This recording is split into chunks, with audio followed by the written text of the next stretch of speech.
Hello. The Kremlin is having a whale of a time with our crisis in number 10.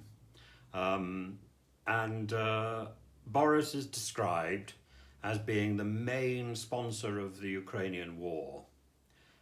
It's odd, in fact, that on Russian TV, they're talking about the Ukrainian war with respect to Boris's involvement in it. It's no longer the special military operation, but Boris's Ukrainian war.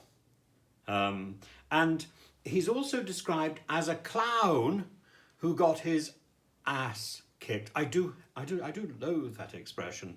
It's not something I like. Ass or donkey. I'm not sure at what point the word ass moved from being a four-legged animal to being an alternative to that terribly good, perfectly reasonable Anglo Saxon word that we've got. I think the word arse is probably one of the few words where we articulate where the English, as opposed to the Scottish, who have a so much richer pronunciation in general, where the English articulate the R in the middle of a word. And I've been trying to think of the etymology of this word. I wondered whether or not at one point it came from Greek. There was a Greek politician that I came across when I was living in Greece called Arsenis, and he was a bit of a rabble-rouser. And Arsenis, I suppose, comes from the Greek word arsenikos.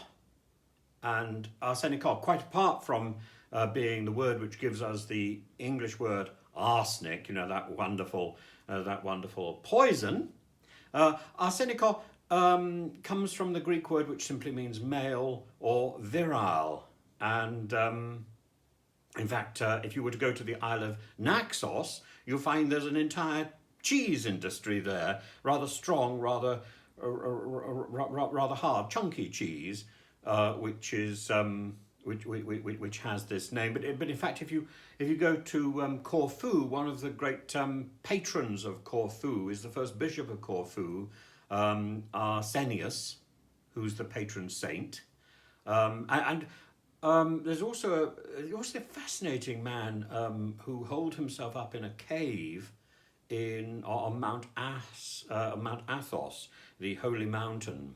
Arsenios Ospeliotis, I think, literally a troglodyte, a cave dweller. He was a Turkish Greek who came over to Greece and settled on Mount Athos after having been in Jerusalem in the Church of the Holy Sepulchre.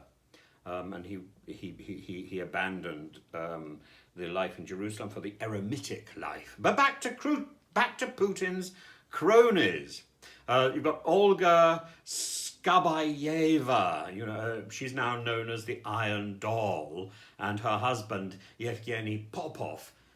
I always thought, actually, if we wanted to talk about clowns, Popov was a very famous Russian clown, significantly more famous, I would think, than Boris will ever be in the clowning department.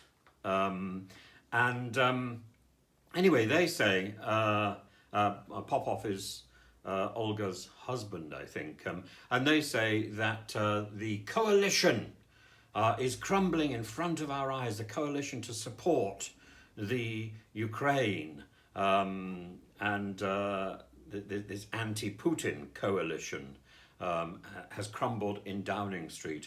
Well, it's very interesting that that this little spat in London has become international news and has an impact on the Ukrainian war. We're also told that it's a way to divert attention. Olga Skabayeva says that Boris has been neglecting his real work, and she's getting this idea from the Russian ambassador in London, who says that Boris has neglected his own work here, his domestic work, and instead he's been diverting attention to the international scene and to supporting the Ukrainian effort. From that point of view, it all comes across as very admirable, doesn't it? And But yes, oh, also, Putin now wishes to be known as the ruler. The ruler. It comes very close to Tsar, doesn't it? The ruler. Because he says that being president is a Western term. President is a Western term, and ruler is a good Russian term. Very disturbing.